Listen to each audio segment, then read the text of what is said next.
Al-Fatihah. Bismillahirrahmanirrahim. Alhamdulillah rabbil alamin.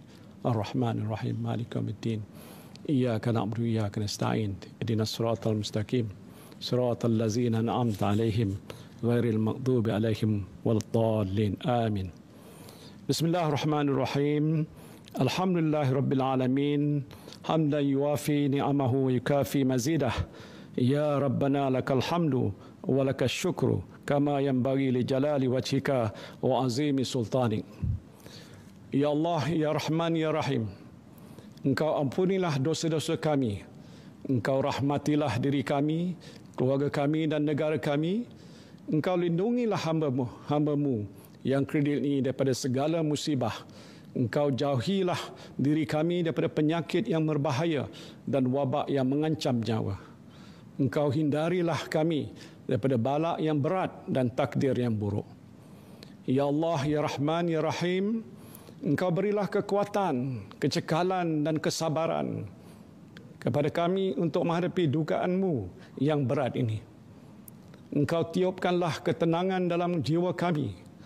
Sesungguhnya setiap dugaan yang Engkau turunkan kepada kami, Ya Allah, tiadalah ia melainkan untuk meningkatkan ketakwaan dan keimanan kami kepadamu. Ya Allah, Ya Rahman, Ya Syafi, Engkau berilah kesembuhan kepada saudara-saudara kami yang dijangkiti wabak coronavirus, walau di mana saja mereka berada. Sesungguhnya tiada penyakit yang tidak dapat Engkau sembuhkan. Ya Allah, tiada mara bahaya yang tidak dapat Engkau jauhinya dari kami, Ya Allah. Kami bermohon kepada-Mu, Ya Allah, lindungilah kami, selamatkanlah kami, sejahterakanlah kami.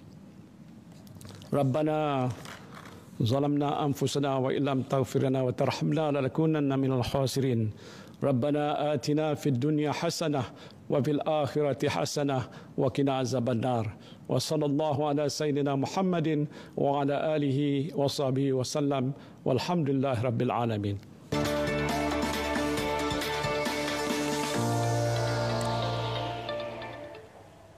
Bismillahirrahmanirrahim. Assalamualaikum warahmatullahi wabarakatuh dan terima kasih kerana bersama kami dalam Bicara Naratif malam ini.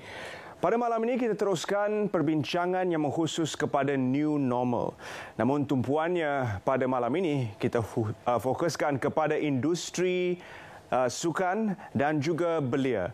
Kita akan pastikan bahawa semua aspek akan dikupas dan bersama kami sememangnya tetamu yang cukup istimewa yang berhormat Menteri Belia dan Sukan sendiri telah pun sudi untuk hadir dalam perbincangan malam ini. Sukan dan belia secara portfolio merupakan dua aspek yang begitu besar sekali dan sememangnya tumpuan selalu diberikan kepada sukan dalam keadaan biasa sekalipun. Sukan menjadi suatu yang mudah dinilai di mana kita dapat lihat jumlah pungutan pingat, aspirasi rakyat dan juga pencapaian atlet-atlet negara. Belia merupakan salah satu skop yang mungkin selalu kita rasa terpinggir. Kerana bidang keberhasilan ini amat jauh sekali. Kita terpaksa melihat hasilnya selepas beberapa tahun suatu polisi ataupun dasar diperkenalkan. Malam ini kita akan cuba rungkaikan kedua aspek yang besar ini dengan melihat pada lensa baru di mana dunia akan berdepan dengan pasca COVID tidak lama lagi. Bagaimana rakyat Malaysia dalam kedua bidang ini, sukan dan juga belia, akan kembali menjalankan kehidupan seperti biasa dan apakah yang menanti anda semua dalam bidang sukan dan juga kepada para belia warga negara Malaysia. Jangan ke mana-mana, terus setia bersama kami dalam Bicara Naratif malam ini.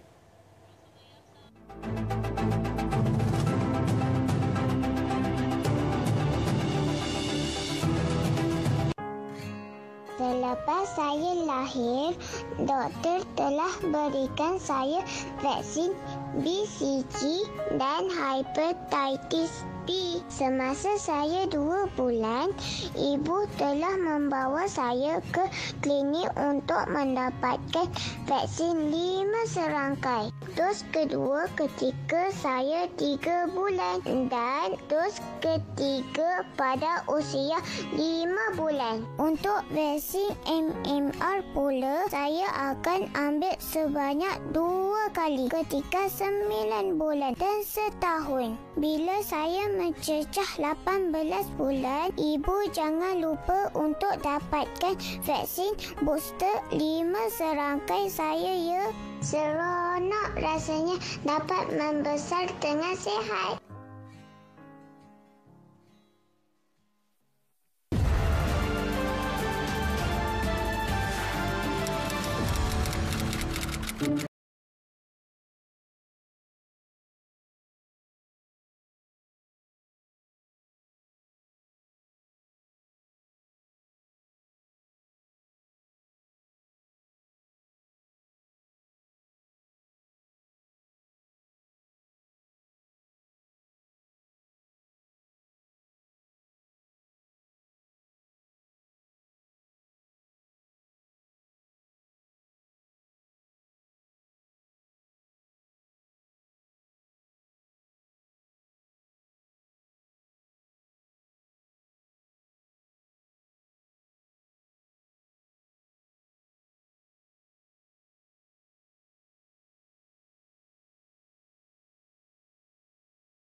Mulia ini, tingkatkan jihad kita untuk memerangi COVID-19.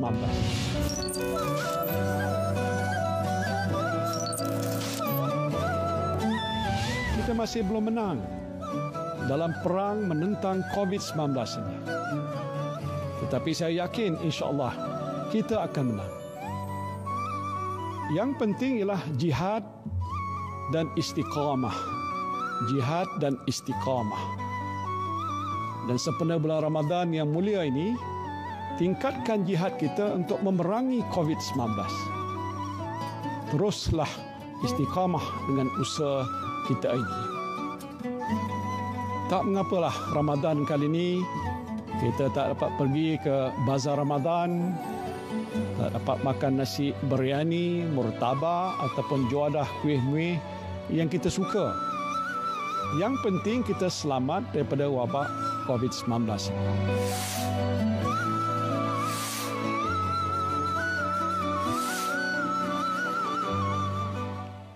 Kembali bersiaran bersama kami dalam Bicara Naratif malam ini, di mana kita membincangkan aspirasi belia dan sukan dan melihat kepada dunia pasca COVID-19.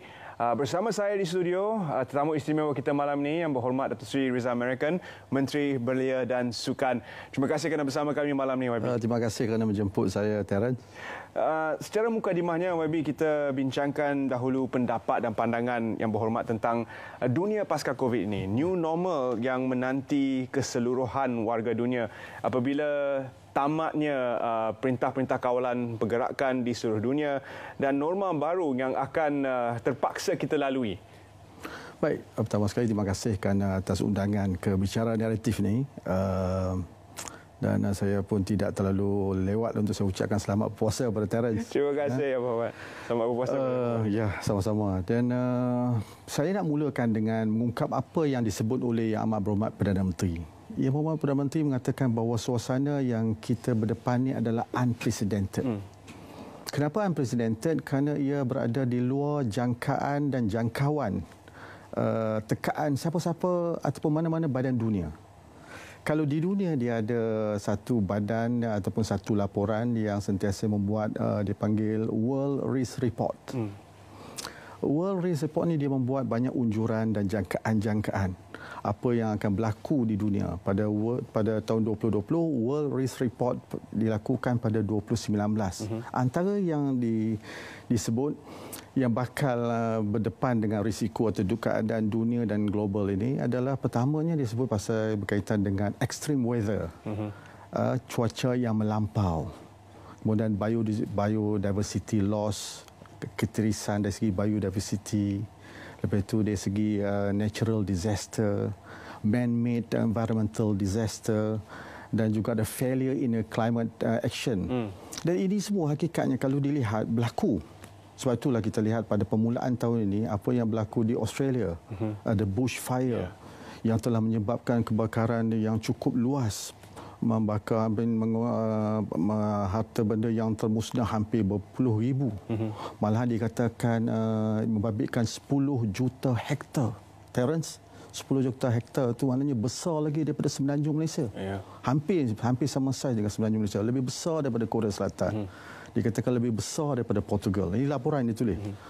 Dan dikatakan waktu itu juga ada disebut sebagai a mega drought yang dialami oleh Amerika Syarikat dan juga yang dialami oleh Mexico. Dan demikian juga, tapi tidak disebut langsung berkaitan dengan penularan wabak. Sebab itu saya kata bahawa ini adalah suasana yang boleh dianggap sebagai completely unforeseeable, yang tidak pernah terjangka. Pada skala ini memang. Pada skala yang sama sekali luar biasa keadaannya. Maka sebab itulah dunia berubah. Tiba-tiba the global change value, supply chain, semuanya berubah. Dan suasana dalam dunia telah menuntut berlakunya apa yang disebut sebagai new normal. Sebenarnya new normal ini bukan baru. McKinsey pernah sebut pada 2009 bila mana berlakunya financial crisis dan beliau melakukan banyak jangkaan-jangkaan. Ada yang berlaku, ada yang tak berlaku. Tapi kalau kita lihat pada keadaan sekarang, suasana memang berubah. Kalau ambil dari segi globalization dengan trade, dan banyak negara-negara sekarang hari ini melihat bahawa ada keperluan untuk kembali kepada trend-trend yang terdahulu. Ada yang mengatakan mild protectionism. Kalau siapa tak kenal Emmanuel Macron, Presiden Perancis, beliau adalah dikenali sebagai globalis yang sentiasa menjuarai isu-isu untuk EU. Hari ini beliau dah mula bercakap bahawa Perancis perlu mula menyediakan package untuk menyelamatkan petani-petani di dalam Perancis. The mild protectionism dah mula diperkenalkan. Dan demikian juga dalam keadaan-keadaan tertentu, kalau dilihat, saya lihat satu tulisan yang ditulis oleh bekas Ketua Setiausaha Negara, Tan Sri Ismail Abu Bakar. Beliau menuliskan bahawa negara dunia mungkin kembali kepada era seperti mana tahun 70. Dulu kita ada open economy, kita ada free trade. Now people are talking about fair trade. People are mungkin going back to a closed economy. Dan ini mungkin berlaku kerana wujudnya faktor-faktor pemaksa, a push factor. Dan ini juga dapat dilihat bahawa dunia berdepan dengan suasana yang mungkin kita akan lihat orang tak datang ke negara kita dalam tempoh yang agak panjang. There will be a very serious selective in doing investment di luar negara. Dia akan wujud satu ekonomi, ekonomi of trust. Dan ini semua adalah merupakan cabaran dalam apa yang disebut sebagai new normals. Yang berhormat, kita berubah rentak sedikit. Saya rasa kita telah bercakap tentang senario ini dan rakyat pun faham bahawa keadaan akan lebih sukar bergerak ke hadapan. Sukan merupakan sebahagian besar daripada portfolio yang berhormat. Yang sememangnya dipandang oleh rakyat sebagai sesuatu yang perlu kita capai. Kita ada sasaran, kita ada tujuan seperti Tokyo 2020 yang akan terpaksa kita tunda. Tetapi melihat kepada semua itu, ada sasarannya, ada atlet-atlet yang kita sandarkan harapan pingatnya, dan rakyat memang memandang sukan sebagai aspek yang harus kita capai. Namun dalam senario ini kita melihat rentak sukan dunia berubah sama sekali. Industri sukan itu seolah-olah terhenti seketika.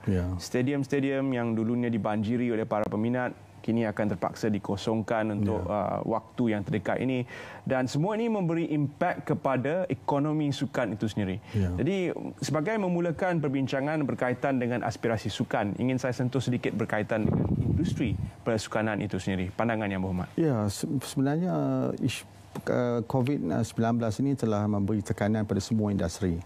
Sebab itu permulaan pertama, bantuan yang diperkenalkan oleh kerajaan, pakej rangsangan ekonomi ini, pada peringkat awal ia dilakukan bagi mewujudkan satu bentuk bantuan kepada seluruh rakyat secara keseluruhan, tanpa ada bentuk sektorial. Kerana yang terkesan kepada peringkat awal dan peringkat asal adalah rakyat secara keseluruhan. Sebab itulah pakej-pakej rancangan diperkenalkan, cash handout diperkenalkan, bantuan diluaskan capaiannya kepada mereka yang berada dalam B40. Ini bagi memastikan bahawa keterangkuman dari segi tanpa ada sektorial. Kemudian diperkenalkan pakej rancangan untuk SME. Again, ini sebenarnya adalah untuk bagi memastikan kata rakyat pada akhirnya tidak terjejas, sebab antara komponen utama dalam pakej rancangan untuk PKS ni adalah wage subsidy. Dan wage subsidy sikit sebanyak telah memberi kelegaan kerana syarikat-syarikat dapat to retain pekerja-pekerja dan tidak to do any kind of retrenchment ataupun layoff. Namun yang menjadi cabaran sebenarnya ialah pasca COVID. Pasca COVID, plan-plan dalam bentuk recovery, pemulihan. Di sinilah ia akan dilihat berlaku secara sektorial. Di sini juga lah industri sukan yang tentunya terkesan sebagaimana yang Terence sebut tadi. Bukan kata di tempat lain, kalau di bawah Kementerian Belia dan Sukan, Perbadanan Stadium Malaysia, PSM pun mempunyai kesan yang amat mendalam. Kerana tidak akan ada aktiviti-aktiviti yang dapat dijalan. SIC umpamanya akan terkesan. Dan ini sebenarnya merupakan perkara yang sedang kita kumpul untuk kita pastikan aspek-aspek yang memerlukan bantuan daripada kerajaan. Kalau pakej rancangan ekonomi yang pertama yang diperkenalkan, kerajaan mengatakan nobody is left behind. So kita harap bila mana ada pakej rancangan yang akan datang dalam segi kata pemulihan ekonomi ini, ya kita nak pastikan bahawa sektor-sektor yang tergolong di bawah sukan akan mendapat pembelaan yang sama. Jadi sejauh mana buy-in daripada pemain-pemain industri sukan setakat ini, Yang Berhormat? Adakah mereka sedar bahawa pakej-pakej rancangan ini adalah untuk mereka? Mereka boleh memohon di bawah semua pakej rancangan? Pada waktu ini memang mereka tahu, mereka dah ada. Tapi namun yang penting seperti mana yang saya sebut selepas. Kerana kelangsungan selepas berlakunya pasca COVID, pasca PKP, permulaan rentak untuk memulakan, the earlier you do the recovery, kata the earlier that you can get up and then go and then continue operating as usual. Tetapi mereka memerlukan bantuan kerana mereka terkesan. Ada di kalangan mereka, contohnya di kalangan yang terlibat dengan retail. Al-Ihsan, saya tanya, Al-Ihsan punya rata-rata outlet Al-Ihsan terkesan dari segi retail, dari segi coaching, dari segi sport event punya organizer, dari segi sport facility operator. Yang tak ada orang untuk datang untuk dan merupakan kata there will be a huge income shrinking. Dan mereka ini memerlukan insentif. Sebab itulah saya dalam masa terdekat telah mengarahkan MSN bersama juga perbincangan yang saya bawa kepada MOM untuk melihat kata mereka yang terlibat dalam industri sukan. Mungkin I will be calling some of the players untuk kita dapatkan pandangan dan kita kumpulkan bagi saya dapat angkat pastikan pada pakej pemulihan pasca COVID untuk pemulihan ekonomi. Mereka yang tergolong di dalam industri sukan ini juga diambil kira dan juga diberi pembelaan. Awal tadi Yang Berhormat ada sebutkan bahawa ada industri yang terkesan secara langsung. Kita boleh bayangkan bahawa industri pelancongan merupakan salah satu daripada industri yang terkesan secara langsung, di mana ada rombakan yang terpaksa dilakukan kepada kempen-kempen Visit Malaysia yang mana akan terhenti buat seketika. Dalam cara yang sama, adakah terdapat rombakan semula kepada perbelanjaan ataupun belanjawan dalam industri belia dan sukan sendiri, di mana ada beberapa acara sukan antarabangsa yang akan berhenti seketika dan akan dibawa ke hadapan ke tahun depan, dan juga persediaan untuk atlet dan sebagainya mungkin terpaksa dirombak semula. Jadi adakah terdapat perubahan dalam belanjawan Kementerian Belia dan Sukan? Ya, tentu sekali, Terence, kita kena mulakan some element of to recalibrate the budget. Sebab kalau dari segi persediaan sukan, Kementerian Belia dan Sukan banyak program-programnya adalah bersifat rakyat-sentrik, dengan mempunyai engagement secara langsung bersama dengan rakyat dan juga bersama dengan mereka yang berada di bawah dan juga di grassroots. Dalam segi soal sukan, kita ada dua aspek. Satu, dari segi soal sukan high performance sport yang kita sentiasa jadikan sebagai tanda aras untuk menjulang kegebilangan nama negara di peringkat antarabangsa. Tapi yang kedua adalah pembudayaan sukan di peringkat grassroots yang tidak kurang pentingnya. Ini juga adalah satu program bagi memastikan kata budaya bersukan di kalangan rakyat Malaysia meningkat. to become the sporting nation sebagaimana yang pernah dibuat daripada menteri-menteri yang terdahulu. Pada waktu sekarang kadar ataupun indeks pembudayaan sukan di negara kita masih berada pada kadar yang sederhana, 58%. Kita menjangkakan satu tahap yang lebih tinggi. Kalau kita nak industri sukan diangkat secara a big way, kita juga kena pastikan bahawa pembudayaan sukan dia akan umbi. Sebenarnya kementerian ada program-program tertentu seperti Women in Sport yang nak dilancarkan pada tahun ini, tapi ia perlu melalui proses perubahan akibat keadaan yang kita berdepan sekarang dan juga suasana PKP. Namun ini adalah salah satu daripada cabaran yang dihadapi oleh kementerian dan we have to recalibrate. Dan kepada sukan-sukan yang berprestasi tinggi, tentulah kalangan atlet kita pertama mereka tak boleh keluar untuk menyertai kejohanan-kejohanan. Kerana ada negara-negara yang dahulunya mereka sertai adalah negara yang telah melakukan lockdown a lot much earlier daripada kita. Dan demikian juga di negara kita. So dengan pematuhan PKP yang diperlukan pada waktu ini, saya tak dapat nafikan bahawa persiapan atau latihan pada umumnya memang ada terkesan. Namun atlet-atlet kita pada waktu ini adalah dalam keadaan yang sentiasa dipantau secara rapat oleh jurulatih, pegawai, oleh ASN, MSN. They are going through what they call as self-module training. Mereka dipantau untuk pastikan kecergasan, fitness mereka berada di tahap yang baik. Bila mana mereka diperlukan dan bila mana dikala PKP telah pun dilonggarkan, mungkin kita akan dapat lakukan latihan sebagaimana kita tak tahu bila, tapi antara yang sedang dilakukan ini adalah perkara-perkara yang dalam bentuk self module training. Terima kasih Yang Berhormat. Kita akan berhenti seketika dan kita akan kembali berbincang tentang aspek-aspek sukan yang semestinya menjadi perbualan dan senantiasa dibincangkan oleh rakyat Malaysia meskipun sebelum COVID-19 melanda seluruh dunia. Jangan ke mana-mana, terus setia bersama kami dalam Bicara Naratif. Kita kembali bersama Yang Berhormat Menteri Belia dan Sukan sebentar lagi.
Pada masa ini, MySalam menyediakan manfaat kepada golongan B40 yang dimasukkan ke hospital kerana jangkitan COVID-19. Pesakit boleh menuntut bayaran penggantian pendapatan sebanyak RM50 sehari untuk tempoh maksimum 14 hari. Sebagai tambahan kepada inisiatif ini, sukacita saya mengumumkan bahawa kerajaan bersetuju untuk memanjangkan manfaat ini kepada golongan B40 yang dikuarantin.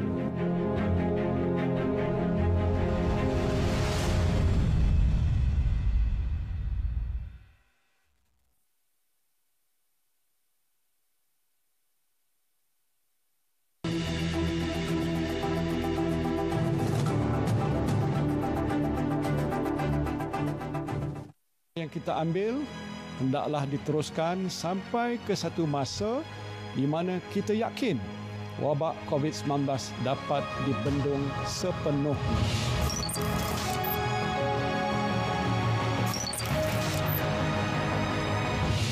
Berdasarkan data-data yang dibentangkan kepada saya oleh Kementerian Kesihatan, saya dapati bahawa usaha-usaha untuk membendung wabak COVID-19 masih perlu diteruskan.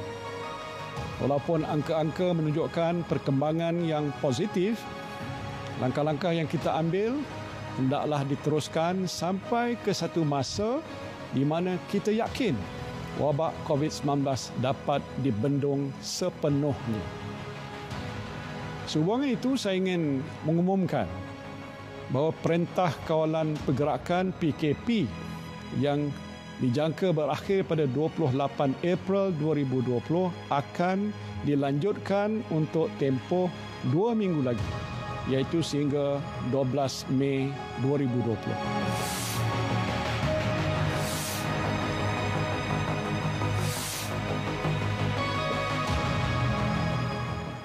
Kembali bersama kami dalam Bicara Naratif, dan malam ini kepada anda yang baru sahaja bersama kami, kita sedang fokuskan kepada aspirasi sukan dan juga kepada belia, di mana kita bersama dengan Yang Berhormat Menteri Belia dan Sukan sendiri yang telah pun bersama dengan kami secara langsung dalam Bicara Naratif malam ini. Terima kasih sekali lagi Yang Berhormat. Ya, sama.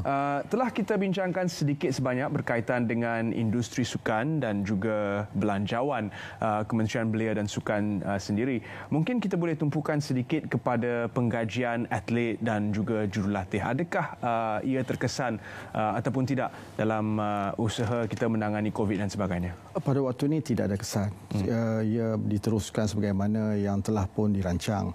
Yang terkesan sebagaimana saya katakan tadi, big chunk of persiapan atlet kita adalah segi penyertaan mereka dan latihan-latihan mereka yang tak dapat dilakukan, terutamanya bila mana mereka perlu berada di luar negara. Sebagaimana saya sebut tadi, kita dah buat satu penyesuaian balik dan kita meneliti supaya agar atlet-atlet ini sentiasa berada dalam keadaan yang bersiap sedia dan fitness mereka sentiasa dipantau. Kita buat perubahan. MSN, ISN sedang bekerjasama dan sentiasa membuat pemantauan on the daily basis, on the regular basis. Dan mereka diminta untuk melakukan, dan ada yang menggunakan wearable device, ada yang menggunakan smartwatch, smartphone, untuk memastikan bahawa all aspects of fitness will be counted.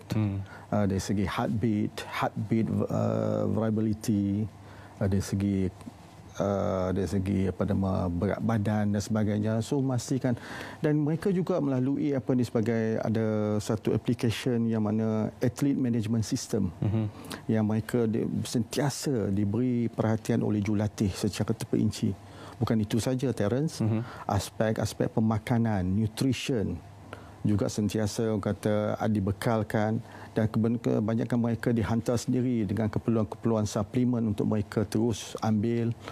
Dan selain daripada itu, dari segi aspek psikologi, untuk mengekalkan kedudukan psychological level mereka, kerana mereka adalah antara yang akan menjadi the inspirer kepada rakyat, terutamanya dalam mereka nak mencapai kejayaan. Yang paling penting pada waktu ini, mereka yang akan menyertai Sukan Olimpik pada 2021 nanti. Ya, Datuk Seri pernah sebutkan dalam satu temu bual berkaitan dengan persiapan atlet-atlet kita menjelang Tokyo 2020 yang terhenti seketika tapi akan diteruskan. Tapi sebentar tadi Datuk Seri ada menyebut juga tentang grassroots level, dan kita tidak boleh lari daripada perbincangan yang selalu kita dengar, iaitu berkaitan persatuan-persatuan sukan yang terpaksa ataupun tidak kita dapat kenal pasti ada lebih daripada satu di peringkat kebangsaan yang mewakili setiap disiplin sukan. Pada pendapat Datuk Seri, perlukah ada penyeragaman semula semua persatuan ini supaya mungkin ada satu sahaja yang menaungi disiplin sukan masing-masing agar lebih mudah untuk kementerian sendiri memantau dan juga membawa pembudayaan sukan itu? Ada dua dimensi. Satu, selalu yang menjadi pertikaian ialah dari segi keabsahan kewujudan persatuan itu, dari segi legal entity, the legitimate existence. Undang-undang membenarkan. Kedua, dari segi aspek pengiktirafan untuk menyertai kejohanan-kejohanan di luar. Di sinilah yang selalunya ada tricky part. Kerana sukan-sukan ini dia ada badan pemilik dia. Badan pemilik ini terdiri daripada badan-badan persekutuan antarabangsa sukan. Selalunya badan persekutuan sukan antarabangsa inilah yang wajar menentukan mana satu persatuan yang diiktiraf sebagai badan yang bergabung dengan mereka. Yang secara tak langsung, badan yang tidak ataupun persatuan yang tidak bergabung ini wajarnya adalah untuk menutup ataupun membubarkan bagi memastikan supaya hanya berlaku satu. Tetapi this is a part that yang saya sebut tadi agak a bit tricky sebab kadang-kadang PJS, Persujaya Sukan pun kata terperangkap kerana dia membenarkan pendaftaran dan in the later part dia tidak diiktiraf dan akhirnya dia terjebak. Tapi hakikatnya ialah di sinilah kata mungkin saya sedang meneliti semula. Pertamanya saya lihat kita boleh guna kaedah diplomasi. Sebab ia adalah satu benda yang merugikan Terence. Merugikan atlet, merugikan coach, merugikan a lot of resources. Keduanya ialah mungkin kita gunakan a policy drive. Kalau memerlukan pengenaan peraturan-peraturan yang baru dan untuk memberi definisi badan sukan kebangsaan secara lebih definitif. Namun ada juga pandangan supaya kita wujudkan panel untuk this competing claim ni agar dapat datang, tampil and state your case. And finally will be decided sebelum benda ini dibawa ke legal redress atau sebagainya. Tapi apapun ini memerlukan pemahaman dan persetujuan secara bersama PJS, MOM yang saya kira perlu ditangani secara bijaksana. Datuk Seri, sudah pasti rakyat ingin tahu apakah keadaan atlet-atlet negara pada ketika ini dan sukan-sukan yang mereka wakili, figure skating dan sebagainya. Kita ada atlet-atlet yang telah pun berhempas pulas, berlatih dengan bersungguh-sungguh namun tidak kesampaian hasrat mereka untuk ke Tokyo kerana situasi COVID yang melanda seluruh dunia. Jadi bagaimanakah keadaan mereka pada ketika ini, Yang Berhormat? Sekali kita dah ada 12 atlet yang telah pun layak. Dan kita jangkakan ada 35 dan saya menjangkakan daripada 35 ni badminton kebanyakannya tentu akan mempunyai keupayaan untuk melayakkan. Sukan dive, golf dan sukan yang telah melayakkan diri adalah sukan terjun, gym rama, berbasikal dan saya melihat bahawa insya-Allah dalam tempoh-tempoh yang mendatang ini dengan masa yang lebih panjang saya dapat menjangkakan kita dapat mencapai sasaran penyertaan yang dapat kita sasarkan 35 orang. Walaupun hakikatnya kita nak lebih tetapi pada waktu ini yang telah dikenal pasti yang mampu adalah yang boleh sampai adalah 35 tapi yang telah layak 12. Yang belum lagi kebanyakan daripada kalangan badminton. I think daripada baki 23 tu 12 ada daripada badminton. Dan insya-Allah saya yakin bahawa jumlah itu akan lebih meningkat bila mana PKP ini telah diangkat ataupun dilonggarkan dan dalam suasana-suasana yang akan datang. Saya pun tak boleh nak sebut secara lebih terperinci kerana banyak so many uncertainties. Bukan kata di Malaysia, di seluruh dunia. Bahkan ada juga cakap-cakap yang mengatakan sama ada Tokyo 2020 akan berlangsung atau tidak pada 2021 dan negara host sendiri pun. Jadi sebenarnya there are a lot of uncertainties. Sebab itulah kata dari segi soal latihan untuk atlet-atlet kita ni, insya-Allah dalam masa-masa bergantung pada suasana yang daripada yang sedang kita lihat. Ya, alhamdulillah kita lihat kadar penurunan COVID, kes-kes baru telah menurun dengan begitu ketara. Tapi sebagaimana yang diberi nasihat oleh Ketua Pengarah Kesihatan, kita tak boleh ambil ini sebagai complacent dan kita kena sentiasa observe apa yang telah kita lakukan kerana kejayaan yang berlaku sekarang ini akibat kerana a strict observation to PKP dan untuk memutuskan rantaian dan alhamdulillah kalau kita dapat lakukan and we can become let's say the first COVID-free country dan mungkin ia akan membawa kepada perubahan kehidupan kita secara keseluruhan. Demikian juga kepada atlet. Saya ada untuk kemukakan kepada Menteri Kanan dari Datuk Seri Ismail Sabri, Menteri yang mempengerusikan jawatan kuasa menteri-menteri berkaitan dengan PKP. berkaitan dengan latihan apa nama atlet-atlet elit ini, atlet-atlet podium yang terutamanya mereka yang nak menyertai Olimpik. Tapi saya masih lagi untuk menunggu waktu yang sesuai. Kerana pada waktu ini sentimen rakyat agak tebal dan tinggi, Terence. Yeah. They do not want anything that can boleh dianggap sebagai a possible cause of bringing back the virus to be allowed. Jadi kita kena ada keseimbangan, some kind of confidence building must be done. Dan tetapi apapun saya dapat nyatakan bahawa kerajaan sedang menyediakan exit strategi secara keseluruhan, secara sektorial, secara gradual, dan agar pada akhirnya di waktu kita menangani COVID dengan baik, PKP dengan baik, tapi pasca COVID untuk kita bawa rakyat kembali kepada kehidupan, termasuklah atlet dengan juga mereka yang berada di kalangan belia dapat dilakukan secara lebih tersusun dan terarah. Sama-sama kita nantikan, Yang Berhormat. Kita akan berubah kepada portfolio belia, Yang Berhormat. Ini suatu portfolio yang besar yang memang merupakan portfolio yang agak sukar untuk kita lihat hasil semua prosedur yang akan dibawa ke hadapan kerana ia mengambil masa untuk kita realisasikan. Pada permulaan perbincangan kita ingin saya bertanya kepada Yang Berhormat berkaitan dengan bantuan yang bakal disampaikan kepada warga negara yang merupakan mereka dalam kategori belia ini. Apakah bantuan-bantuan khusus kepada mereka di bawah pakej Prihatin?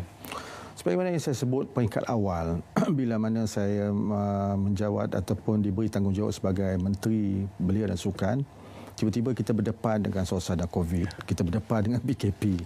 Dan kerajaan perlu dalam masa tempoh yang begitu singkat to come out with a plan untuk pastikan bahawa rakyat dapat diberi tampungan untuk meneruskan kehidupan mereka. Dan di kala waktu inilah saya ingin pastikan bahawa kelompok yang dikatakan no one will be left behind, belia juga adalah kalangan yang akan diambil kira. Sebenarnya saya bersyukur bahawa kerajaan mendengar dan kelompok-kelompok yang telah diberi bantuan melalui pakej rancangan ekonomi 1 dan 2, terutamanya melalui bantuan Prihatin Nasional, telah memasukkan kelompok-kelompok belia sebagai satu daripada komponen, iaitu mereka yang disebut sebagai bujang, Terence. Kan dulu saya sebut kan, kalau ikut bantuan sara hidup, kategori bujang tu diletak 40 ke atas. 40 ke atas itu orang kata bujang telajak lah.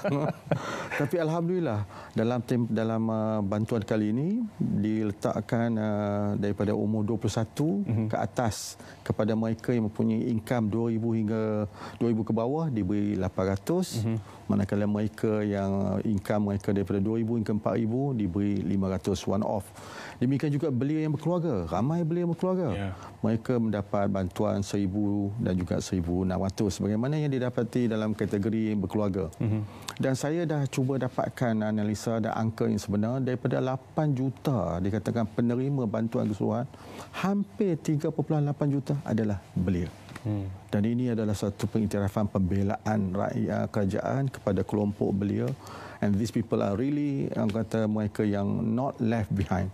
Namun begitu, ada satu juga kadang dia kata blind spot yang mungkin terlepas pandang daripada radar peringkat awal. Saya dah menulis ke peringkat perbendaharaan. Kelompok di antara umur 18 hingga umur 21. Mereka ni bukan pelajar, bukan mahasiswa, bukan duduk tingkatan 6. Kerana kalau mereka duduk tingkatan 6, mereka pelajar, mahasiswa, mereka diberi RM200. Mereka diberi bantuan. Tapi ada di kalangan 18 hingga 21 ni mereka dah bekerja. Tapi mereka bukan mereka bujang, tapi mereka oleh kerana bujang dikategorikan 21 ke bawah, maka kelompok ini dia katakan terlepas pandang. Dan alhamdulillah saya dah menulis kepada Yang Berhormat Mulia Tengku Zafrul, Menteri Kewangan, untuk memasukkan kelompok ini, dan insya-Allah kalau diizinkan mungkin dalam pengumuman yang akan dilakukan selepas ini untuk fasa kedua, mereka yang ada 2 fasa penerimaan, mungkin bulan 5, mungkin mereka ni akan diambil kira dan insya-Allah kelompok ini juga akan diberi pembelaan. Wow, saya rasa semua golongan telah pun diambil kira, terutama sekali mereka dalam kelompok belia ini.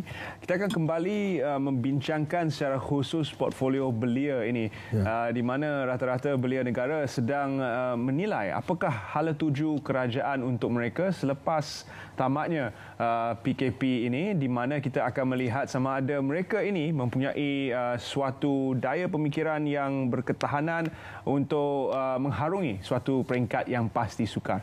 Jangan ke mana-mana, terus setia bersama kami dalam Bicara Naratif.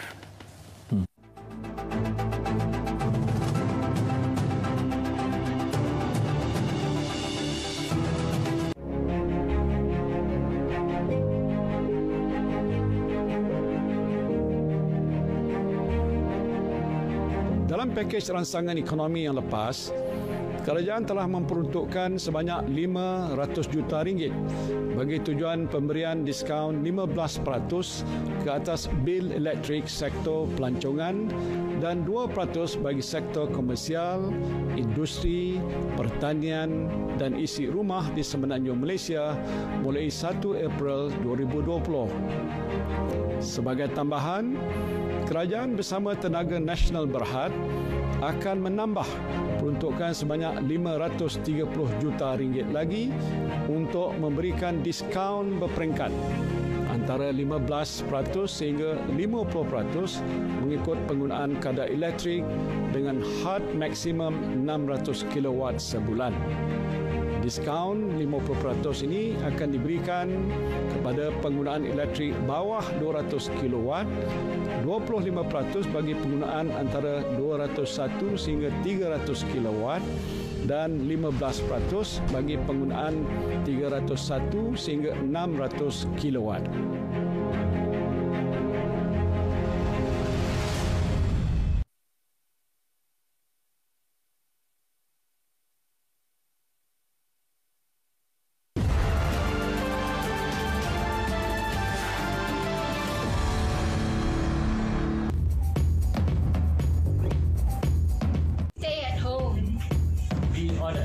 Wash your hands. Social distancing. Spread the love, not virus. Stay at work for you. You stay at home for us.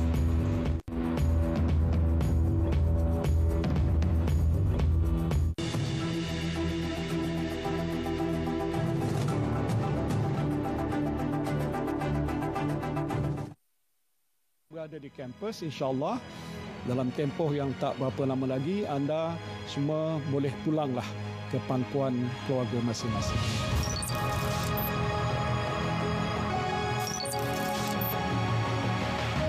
Pelajar-pelajar yang masih berada di kampus, yang mana di peringkat awal dahulu mereka tak dibenarkan pulang kerana keadaan masih belum menentu dan kita nak pastikan mereka ini selamat, insya-Allah boleh pulang ke rumah masing-masing sedikit masa lagi. Proses untuk membawa pelajar-pelajar ini pulang sedang pun dirancang oleh kerajaan dengan nasihat Kementerian Kesihatan. Jumlah pelajar yang terlibat adalah besar, iaitu hampir 100,000 orang. Jadi kita mesti rancang pergerakan mereka ini dengan teliti untuk pastikan ianya teratur dan tidak menyebabkan risiko jangkitan. Dan sebelum mereka ini dibenarkan pulang, semua pelajar ini akan dipastikan benar-benar sihat dan tidak mempunyai gejala COVID-19. Pada anak-anak kita yang berada di kampus, insya-Allah dalam tempoh yang tak berapa lama lagi anda semua boleh pulanglah ke pangkuan keluarga masing-masing.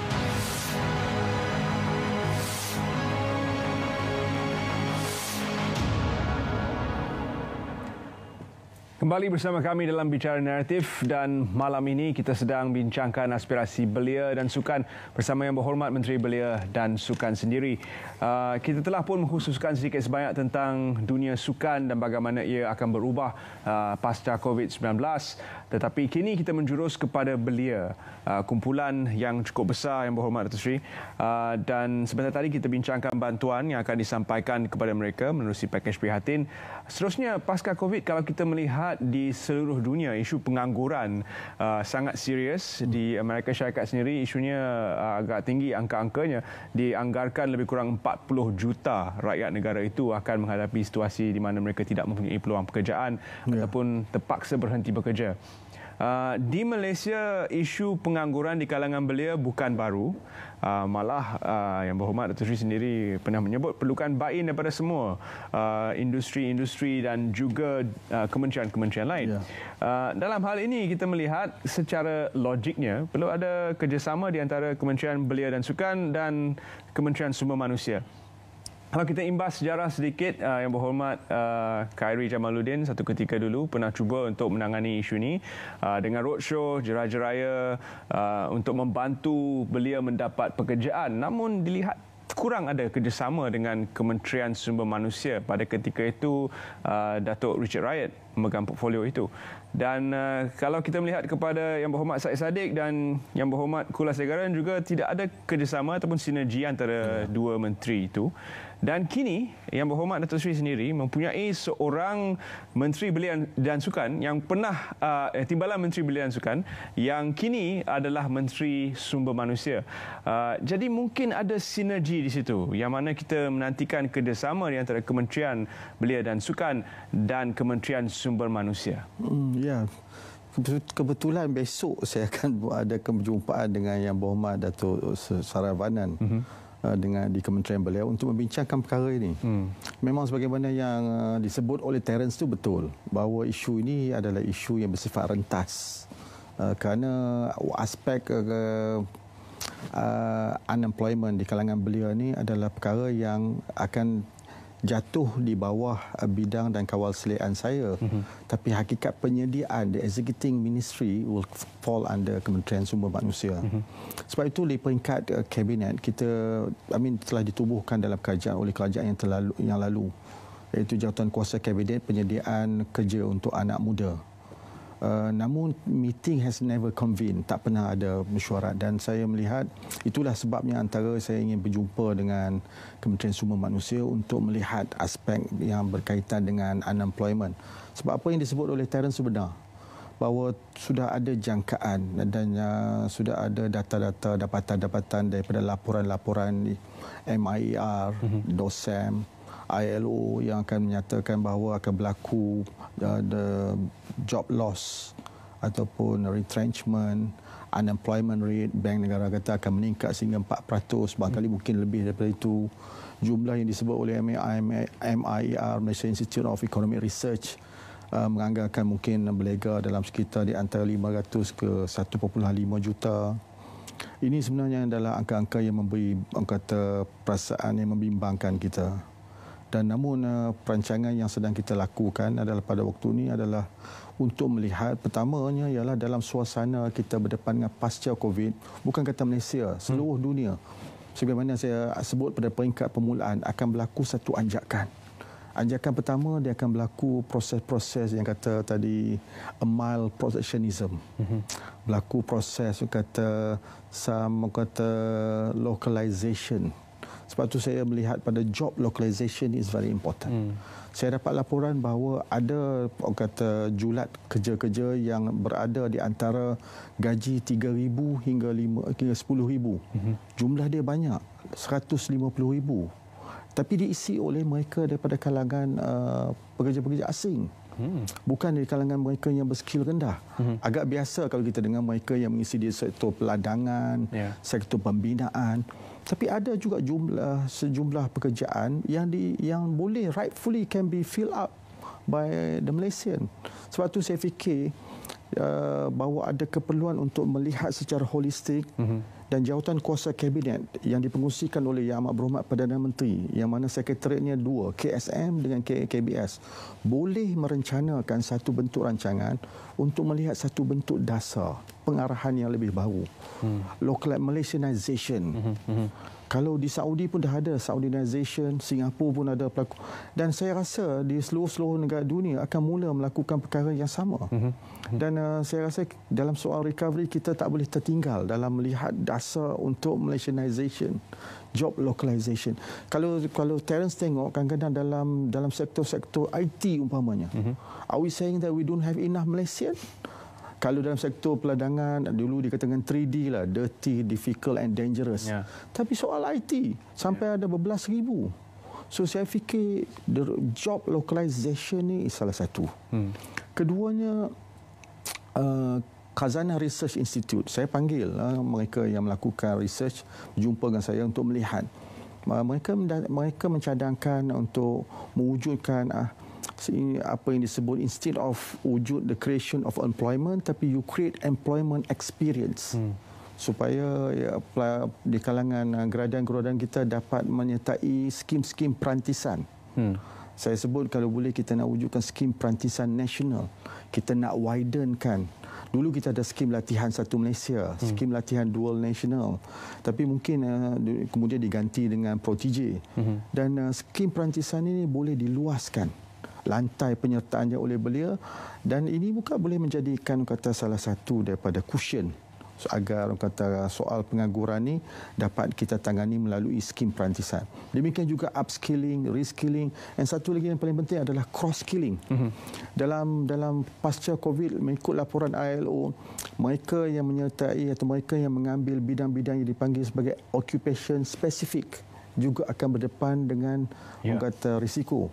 Contohnya kalau dalam TVET kan ada benda-benda, sebab itu cross skilling dengan MDEC umpamanya untuk mendigitalkan, untuk belajar untuk kata to be digitalization, to be part of the digitalization process.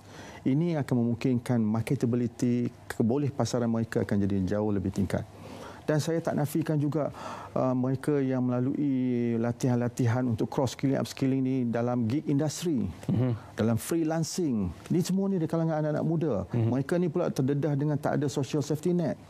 Tetapi dengan suasana dunia sekarang, yang ada yang mengatakan bahawa we are in the lazy economy. Ekonomi berat tulang. Dia kata the era of hyper convenience. Everything will come right to your doorstep. So gig industry adalah salah satu daripada ruang industri yang akan dicari, sebab people do not want the regulated one, people do not want the unstructured one, the structured one. So sebab itulah kalau dengan the right skill, gig industri ini boleh dimanfaatkan untuk anak-anak muda. Namun disebabkan itu juga kalau kita lihat kepada anak-anak muda yang tidak ada social safety net ini kerana terpaksa ataupun memilih untuk berada dalam gig ekonomi, mereka akan menghadapi situasi di mana tidak ada sebarang keselamatan dari segi ekonomi untuk diri mereka sendiri. Jadi adakah belia pada masa ini, pada pandangan Yang Berhormat, mempunyai daya ketahanan yang tinggi, yang cukup untuk mengharungi masa-masa sukar? Kerana pada satu ketika mungkin everything was rosy, it's easy to get money and jobs are free flowing. Tapi bergerak ke hadapan, situasi ini mungkin berbeza. Adakah belia Malaysia mempunyai daya ketahanan yang cukup untuk bergerak ke hadapan di mana mungkin mereka terpaksa melakukan sesuatu yang lebih sukar, cross-skilling, reskilling dan sebagainya, memerlukan kebolehan untuk melakukan anjakan paradigma dalam diri mereka sendiri? Ya, benar. Sebab saya lihat bahawa macam saya sebut peringkat awal, there is a push factor. Faktor-faktor pemaksa. Dulu kita tak mau, kita hanya kata boleh, I am a conventional person, I'm very orthodox person. Tapi sekarang saya terpaksa mendigitalkan diri saya sendiri. I'm also having my digital identity, digital DNA myself. Sebab apa? Sebab dunia berubah dan saya telah kata I'm compelled to follow and then to go along with the norm, the new norm.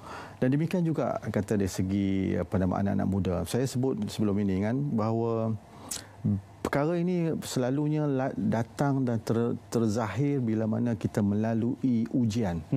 Saya selalu bagi contoh Japan. Japan adalah satu bangsa yang melalui banyak ujian.